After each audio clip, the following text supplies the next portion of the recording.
মুক্তিযুদ্ধের আর এক মহান সংগঠক আব্দুল লতিফ সিদ্দিকী, আপনার বড় ভাই, তাকে আবারও আটক করা হয়েছে। মোটামুটি বলা যেতে পারে 9 মাস, 8-9 মাসের মাথায় ডক্টর ইউনূস সরকারের সময় তাকে আটক করা হলো, আবার বিএনপি সরকারের সময়ও তাকে আটক করা হলো।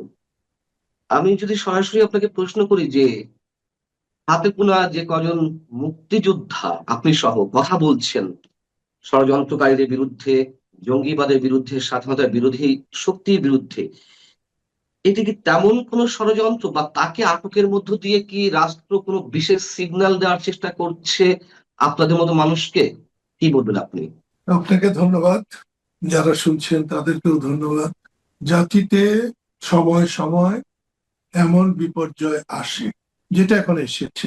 লতিফ সিদ্দিকীকে তত্ত্বাবধায়ক সরকার, অন্তর্বর্তীকালীন সরকার গ্রেপ্তার করেছিল সম্পূর্ণ মিথ্যা একটি অজুহাতে। হয়তো এবার যাওয়া হবে না, আমি কোর্টে গিয়ে দেখবো কোর্ট কি বলতে চায়। কোর্ট কি দেশটাকে জাহান্নামে পাঠিয়ে দিতে চায় কি চায় না? আমার কিন্তু মনে হয়েছে 87 বছরের একজন মানুষ, আমার কথা আছে, আমি বলতে চাই, একটা মিনিট সেই আদালত অপেক্ষা করেন, তার কথা শোনেনি। আদালতের প্রতি অভিযুক্তের আস্থা না থাকলে তো কোনো মতেই বিচার হতে পারে। একজন সাংবাদিক, মোটাসোটা একজন সাংবাদিক বলতেছিলেন যে এইরকম উনি কথা বলতে পারবেন না, কারণ উনি অ্যাকিউজড। যারা অভিযুক্ত তারা কেন কথা বলতে পারবে না? যত কথা আছে হঠাৎ করে এনে যদি বলেন তাও বলতে পারে। হ্যাঁ, বিচারের উপর, বিচার হয়ে গেলে সেটার উপর হয়তো কথা বলতে পারবেন না, এটা খুব সহজ। যখন অনেক সাংবাদিক জিজ্ঞেস করেছিলেন তাদের সিদ্দিকী, এরকম 87 বছর বয়সে লতিফ সিদ্দিকীর হাতে যে এই হ্যান্ডকাপ করালো, আপনি কি মনে করেন? আমি আর কি মনে করব? আমি বলতে বাধ্য হয়েছিলাম যে আমাদের হাতে বহুবার হ্যান্ডকাপ করা হয়েছে। আমরা হ্যান্ডকাপকে নববধূর হাতের ভবিষ্যতের স্বপ্ন নেওয়া চুরি মনে করি, বালা মনে করি। সেটাই আমি দেখি। আমি একদিক থেকে খুব আশান্বিত ছিলাম, কিন্তু এই কদিনের কর্মকাণ্ডে সত্যিই আমি ক্ষুব্ধ। বলছেন যে ষড়যন্ত্র হতে পারে, ষড়যন্ত্র হতে পারে, কিন্তু যদি সেটি না হয়ে থাকে, যদি প্রচ্ছন্ন বিশেষ কারো ইঙ্গিতে তিনি আটক হয়ে থাকেন, অথবা আমি যদি প্রশ্নটা এইভাবে করি যে আমরা দেখেছি ডক্টর ইউনূস সরকারের সময় মুক্তিযোদ্ধাদের গলায় জুতার মালা, বঙ্গবন্ধুর মাথায় মলমূত্র ত্যাগ করা হয়েছে বঙ্গবন্ধু ভাস্কর্যের মাথায়, আপনি সেটা নিয়ে রিয়াক্ট করেছেন, প্রতিক্রিয়া জানিয়েছেন, এবং পুরো 1.5 বছর ডক্টর ইউনূসের শাসন আমলে যা চলছিল, আহ সেখান থেকে অনেকে বলেন যে খুব বেশি পরিবর্তন হয়নি। তাহলে পরিবর্তন যদি না হয়ে থাকে, অথবা ষড়যন্ত্র যদি না হয়ে থাকে, আহ সেটিকে আপনি কি বলবেন, এবং সেক্ষেত্রে আপনার প্রতিক্রিয়া কি হবে? ষড়যন্ত্র না হলে পাকিস্তানের বিরুদ্ধে যেমনি যুদ্ধ করেছি আন্তরিক ভাবে, ঠিক তেমনি এখানে একটা জিনিস আপনাকে মানতে হবে, বুঝতে হবে। তারেক রহমানের সরকার আর অন্তর্বর্তীকালীন অধ্যাপক ইউনূসের সরকারকে আমি এক বলে ভাবি না। কদিনের মধ্যে বুঝতে পারবো যেটা ষড়যন্ত্র নয়, এটা সত্যি। আর সত্যি হলে আমাকেও নিয়ে যেতে পারে কারাগারে।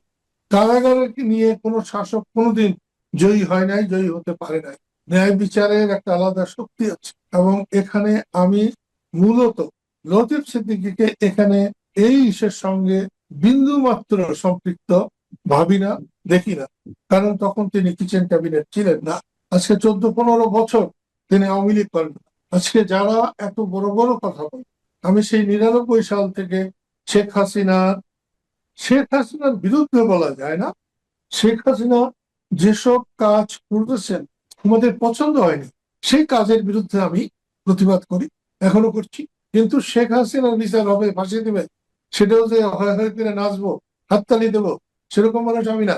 বঙ্গবন্ধুর কন্যা শেখ হাসিনা আমার রক্ত না হতে পারে, কিন্তু আমার রাজনৈতিক সম্পর্ক। আমি এবং চাই এই ধারা যদি দেশে। না, যদি এই ধারা অব্যাহত থাকে, আজকে লতিফ সিদ্দিকীকে নেওয়া হয়েছে, কালকে যদি আপনাকে নেয়, এবং আহ মুক্তিযোদ্ধারা যদি নিরাপদ না মনে করেন এই রাষ্ট্রকে, তাহলে আসলে কি হতে যাচ্ছে আর কি হবে, পরিণতিটা কি আসলে? আমি আল্লাহকে হাজের নাজের জেনে আপনাকে বলতে পারি, এ রাষ্ট্র মুক্তিযুদ্ধের রাষ্ট্র। এ দেশ বঙ্গবন্ধুর দেশ। এ দেশ আমাদের দেশ, 18 কোটি মানুষের দেশ। মুক্তিযুদ্ধ পরাজিত শক্তির দেশ এটা নয়। পাকিস্তানি পশু শক্তি আমাদের চাইতে লাখো গুণ অস্ত্রের শক্তি ছিল, ছিল না তাদের ইমানের শক্তি, ছিল না তাদের আত্মার শক্তি। আমরা সেই পাকিস্তানিদের যদি পরাজিত করতে পারি, হ্যাঁ নিশ্চয়ই 71-এর কাদের সিদ্দিকী আর হয়তো 2026, 27, 28 সালে হবে না। কিন্তু কাদের সিদ্দিকী মরে নাই, বঙ্গবন্ধু মরে নাই। তাই যারা অন্যায় করবেন তাদের আমি সাবধান করছি যে তারা দেশটাকে একেবারে জ্বালিয়ে পুড়িয়ে সাকার করবেন না। 71-এর পরাজিত শক্তি কোনোভাবে বাংলাদেশকে জয় করতে পারবে না যতক্ষণ পর্যন্ত তারা এই অপকর্মের জন্য, তাদের পূর্বসূরীদের অপকর্ম জন্য একজন মুসলমান আল্লাহর কাছে যেভাবে ক্ষমা প্রার্থনা করে, আল্লাহ যদি ক্ষমা মঞ্জুর করে সেই রকম ক্ষমা প্রার্থনা করতে হবে। আল্লাহ ক্ষমা অর্জন করে যদি, দেশের মানুষ ক্ষমা অর্জন করে যদি, তাহলে হয়তো ভেবে দেখার একটা সময় আছে। তাছাড়া লাফালাফি যাই করুন, একদিনের জন্য দেশ, শত সহস্র বছরের জন্য দেশ, মুক্তিযুদ্ধের চেতনায়, বঙ্গবন্ধুর আদর্শে, মানবিক মূল্যবোধে এদেশ অবশ্যই অবশ্যই চলবে। নিশ্চয়ই আমাদের ভুল আছে, নিশ্চয়ই শেখ হাসিনার ভুল আছে। শেখ হাসিনা না হয়ে যদি বঙ্গবন্ধু হতো, তাহলে আমি দু হাত জোর করে দেশবাসীর কাছে মাপ চাইতাম, ক্ষমা চাইতাম। আমি এখনো ক্ষমা চাই, কারণ কাজ করতে গেলে ভুল হয় মানুষের, কষ্ট হয় মানুষের। সেই জন্যে রাজনীতি করলে মানুষকে প্রাধান্য দিতে হবে। আল্লাহ রসুলের পরে, মা বাবার পরে দেশের মানুষই হচ্ছে রাজনৈতিক নেতাদের জন্য, কর্মীদের জন্য সবচেয়ে বড় সম্পদ। আপনি সাম্প্রতিক একটা অনুষ্ঠানে একদিন আগে বলেছেন যে আপনার বিরোধিতা যারা করবে তাদের সবাইকে নির্মূল করে ফেলবেন, এটা তো রাষ্ট্রের পলিসি হতে পারে না। আপনি যখন দায়িত্ব পাবেন তখন তার জানমাল ও সম্মানের নিরাপত্তা দেওয়ার দায়িত্ব আপনার। এই কথাগুলো কার উদ্দেশ্যে বা কাদের উদ্দেশ্যে আপনার মন্তব্য? কথাটা কি মিথ্যে? কার উদ্দেশ্যে না, সকলের উদ্দেশ্যে, সকলের। আমার উদ্দেশ্যে যে তারেক রহমানের উদ্দেশ্যে একথা, একথা আমার খালেদা জিয়ার উদ্দেশ্য ছিল, শেখ হাসিনার উদ্দেশ্য। আপনার পরম শত্রু যিনি, আপনি যেদিন সরকারি দায়িত্ব নেবেন, নেওয়ার পরে সেই পরম শত্রুটিরও আপনি সেবক হবেন, দাস হবেন। এ কথাটা আপনাকে মনে রাখতে হবে। আমি রাষ্ট্রীয় ক্ষমতা পেয়েছি বলে আমার যাকে অপছন্দ তাকে আমি নির্মূল করব, তার জীবন, তার সম্মান, তার সন্তান সন্ততিদের জীবন, তার সম্পদ, এর নিরাপত্তা থাকবে না, তাহলে আপনি কিসের কিসের একজন রাষ্ট্রনায়ক অথবা ক্ষমতাধর? আমি মনে করি আল্লাহ তাআলা যার হাতে ক্ষমতা দিয়েছেন তাকেই দায়িত্ব দিয়েছেন অন্যকে সম্মান করার, অন্যকে ছোট করে বড় হওয়ায় কোনো সার্থকতা নেই। অন্যকে বড় করে যদি কিছুটা বড় হওয়া যায়, সেখানে হয়তো কিছুটা সার্থক। এখন দেশের সবচেয়ে বড় প্রয়োজন বিশ্বাস। বিশ্বাসের বড় অভাব হয়ে গেছে। এখন দেশে একে অপরকে সম্মান করে না, আস্থা নাই। সেই আস্থা ফিরিয়ে আনা দরকার, ভারসাম্য ফিরিয়ে আনা দরকার। এখানে কেউ চেঙ্গিস খান হয়ে, কেউ নমরুদ ফেরাউন হয়ে, আর যাই হোক বাংলাদেশকে সুন্দর করতে পারে। বঙ্গবন্ধু যদি স্বাধীনতার পর যারা পাকিস্তানি সমর্থক ছিলেন, রাজাকার, আলবদর, আল শামসের, ওইভাবে ক্ষমা না করতেন, তাহলে আমরা বাংলাদেশে এতদিনও থাকতাম। অনেকের মনে হয় এটা ভুল হয়েছে, ওটা অনেকে মনে করেন একটা মারলে 10টা কেন মারবে না। একটা মারলে 10টা যিনি মারেন তিনি কোনো কিছু নিয়ন্ত্রণ করতে পারেন না। একটা মারলে আর আরেকটাও যাতে কেউ মারতে না পারে, এর নিয়ন্ত্রণ ক্ষমতা যার আছে, নিয়ন্ত্রণ বোধ যার আছে, তিনি এটা খারাপ ব্যবহার করে, গালি দিয়ে মানুষের মন পাওয়া যায় না। আজকে একটা দুঃখ আমার অবশ্যই লাগে যে আমি 99 সাল থেকে শেখ হাসিনার কর্মকাণ্ডের যে বিরোধিতা করেছেন, তাকে সরকার থেকে উৎখাত করার জন্য, সরাবার জন্য, গণতান্ত্রিক ভাবে সরাবার জন্য যে চেষ্টা করেছি, যারা এই 24-এ অভ্যুত্থান করেছে, তারা তো আমার চেষ্টার কোনো মূল্য দেয়নি, স্বীকারও করেনি। বিএনপি যে করেছে সেটাও স্বীকার করেনি। লতিফ সিদ্দিকী যে 15 বছরই করছেন, স্বীকার করেনি। সাধারণ আপামর জনসাধারণ লাখে লাখে তাদেরকে বিশ্বাস করে রাস্তায় নেমেছিল, এটাও তো এই 24 সালেরা স্বীকার করেনি। যে জন্য আমি খুব দুঃখিত যে ভবিষ্যতে যদি কেউ স্বৈরাচার হয়, তাকে বাধা দিতে রাস্তায় মানুষ ঝাঁপিয়ে পড়বে না। তাদের এই ব্যর্থতা, 24-এর ব্যর্থতা, 24-এর এই নেতাগুলোর ব্যর্থতা, টিএসসিতে অবাধে টাকা তোলা, বন্যার্থদের সে টাকা দিতে না পারা তোমাদেরকে বড় ছোট, বড় হতাশ করে দিয়েছে। আগে রাজনৈতিক মানুষকে মানুষ বড় বেশি সম্মান করত। আগে দুইটা কলেজের ছাত্র কোনো দোকানে গেলে দোকানি মনে করতো যে আমার দোকানে আর কোনো অন্যায় হতো, কেউ এসে জোর করে আমার জিনিস নিতে পারবে না। এখন তো দুইটা ছেলে গেলে সে দোকানিরা কাঁপতে থাকে যে কখন আমার দোকান ভেঙে নিয়ে। এই যে বিপর্যয়, এখান থেকে আমাদের ঘুরে দাঁড়াতে হবে।